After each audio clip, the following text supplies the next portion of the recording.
all the things a groundnut, you know. I'm particularly passionate about the groundnut because there was a period of my life when I just lived on groundnut and banana, that's all.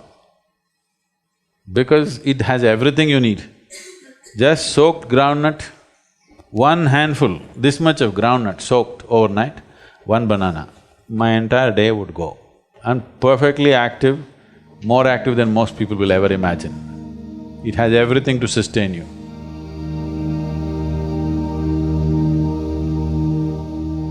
It's a complete food by itself. If you soak it for over 6 to 8 hours, it takes away certain aspects which are called as pitta. You know what's pitta? Allopathic doctors don't look at it, but the Ayurveda is based on this, Ushna, Shita and Pitta. It takes away the pitta, and taking this soaked groundnut, chewing it well and eating. Just make sure it's not some genetically engineered nonsense, whatever. One thing is, it could be genetically modified. They are no more declaring which is modified, which is not. Another thing is, you're pumping in fertilizers and pesticides to such an extent, the groundnut is no more a groundnut.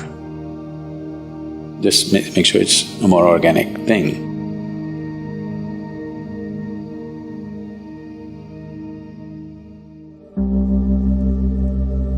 If you want breakfast, you want a recipe. You take a handful of groundnut, soak it in water for 6 to 8 hours, put it in the mixie. If you want to add some fruit, you add a banana, whatever you like. Banana goes well, you can add any other fruit. If you want, put some honey into it, 2 minutes, you have excellent breakfast ready. It takes 2 minutes to do it.